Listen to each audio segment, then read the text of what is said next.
नमस्कार दोस्तों, हमारी आज की कहानी का नाम है हैसियत। ये क्या प्राची, ये तेरे मुंह पर क्या हुआ? और हम 2 दिनों से फ़ोन कर रहे हैं, फ़ोन भी नहीं उठाया। सब ठीक है ना? नरेंद्र जी प्राची का चेहरा देखते हुए बोले। हाँ पापा, सब ठीक है। मैं बाथरूम में गिर गई थी, इसलिए ये चोट लगी है। फ़ोन निक्कू ने गिरा दिया था, इसलिए बंद था। पता नहीं बेटा, लेकिन जब से तुम्हारी शादी हुई है, तुम्हारे चेहरे पर खुशी नहीं देखी। सब ठीक है ना बेटा? और आज भी तुम 5 महीने बाद आई हो, जबकि हम एक ही शहर में रहते हैं। हाँ पापा, आप परेशान मत होइए, सब ठीक है। दीदी झूठ बोल रही हैं पापा। जीजू ने मारा है दीदी को। ये कुछ नहीं बोलेंगी, मुझे पता है। लेकिन मैं यह सच छुपाते छुपाते थक गई हूँ। और दीदी, किस मिट्टी की बनी हो आप? कितना सहोगी, बस करो। अब अपने लिए ना सही, अपनी बेटी के लिए सोचो ना। सृष्टि कमरे से चिल्लाती हुई बाहर आई। ये क्या बोल रही है सृष्टि? आशीष मारता है प्राची को? लेकिन प्राची, तूने तो मुझे कभी बताया ही नहीं बेटा। मैंने तेरी शादी मार खाने के लिए तो नहीं की थी।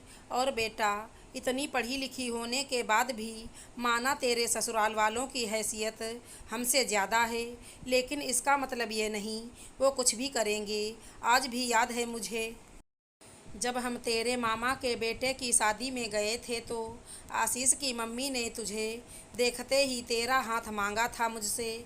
इतना ऊंचा खानदान, इतना अच्छा घर, सब कुछ तो था उनके पास। और फिर तेरे मामा मामी ने भी उन लोगों की बहुत तारीफ़ की थी, इसलिए मैं माना था इस शादी के लिए। और आशीष इतना पढ़ा लिखा, मैंने तो तेरी बेहतरी के लिए सब किया था। आशीष भी बात करने में बहुत समझदार लगा। परिवार भी इतने तहजीब से पेश आ रहे थे, लग ही नहीं रहा था कि ये लोग बहुत पैसे वाले हैं। जब घर देखा था तो लगा मेरी बेटी राज करेगी यहाँ। सब बहुत अच्छा लग रहा था। शादी पर भी मैंने अपनी हैसियत से ज़्यादा ही किया था बेटा।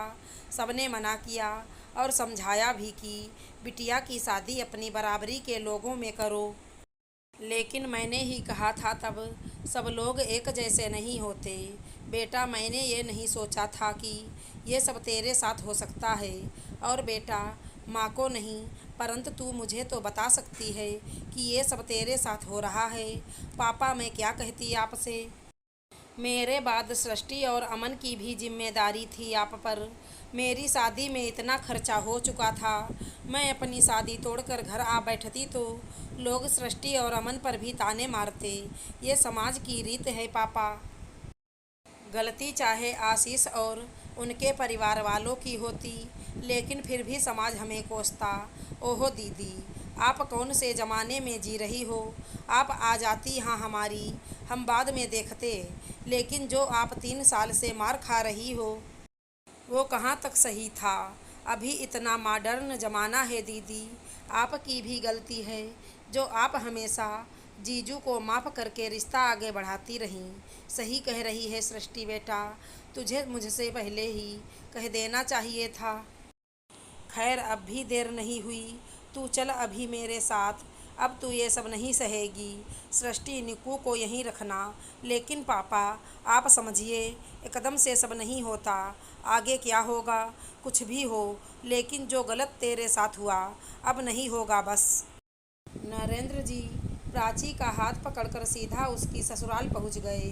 उनको यूं आया देख प्राची की सास बोली, अरे भाई साहब, आप यूं अचानक? और प्राची, तुम तो 1 हफ्ता रुकने गई थी ना? नहीं बहन जी, अब मेरी बेटी हमेशा के लिए मेरे पास रहेगी, क्योंकि मैंने अपनी बेटी की शादी मार खाने के लिए नहीं की थी।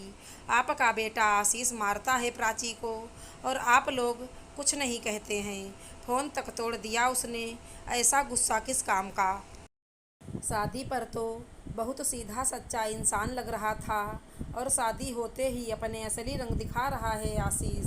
अरे भाई साहब, ये तो इन दोनों के बीच की बात है। आप क्यों बीच में पड़ रहे हैं? अब काम ऐसे होते हैं इसके, तो मार खाएगी ही। सुनती ही नहीं उसकी। अब उसको गुस्सा आता है तो चुप रहे। ये किस तरह की बात कर रही हैं आप? एक औरत होकर और मेरी बेटी मार खा रही है, यही है उसकी गलती। और अगर वो काम ना करे, आपकी सेवा ना करे, तो आप सिखाते। मारना कौन सा इलाज है? और आपका बेटा इतना पढ़ा लिखा क्या मारने के लिए? मेरी बेटी ने अब तक कुछ नहीं बताया था मुझे, लेकिन अब मुझे पता है। अब मेरी बेटी यहाँ नहीं रहेगी। भाई साहब, आप इस तरह अपनी बेटी को ऐसे नहीं ले जा सकते। हमारी भी कुछ इज्जत है, सोसाइटी में नाम है हमारा। मेरी बेटी ज़रूर जाएगी।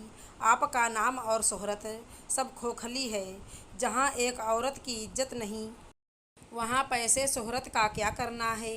मानता हूँ सब लोग एक जैसे नहीं होते, लेकिन सही कहा है बुजुर्गों ने कि रिश्ते हमेशा बराबर वालों से बनाने चाहिए। और हमने तो आप लोगों के दिल देखकर शादी की थी, हैसियत देखकर नहीं। एक बात और, अपने बेटे को कहिएगा, औरत को मारने से कोई आदमी मर्द नहीं बन जाता है। इज्जत करना सीखे। अब उससे मेरी बेटी की मुलाकात कोर्ट में होगी। अपने पापा की बात सुनकर प्राची की आंखों में भी चमक आ गई। चुप रहकर जो गलती की थी उसने, वो भी अब समझ गई थी। वो सीधा कमरे में जाकर अपना सारा सामान लेकर निकल गई, अपने पापा के साथ, इस झूठे रिश्ते से दूर। आशा करती हूँ हमारी कहानी अच्छी लगी होगी। धन्यवाद दोस्तों।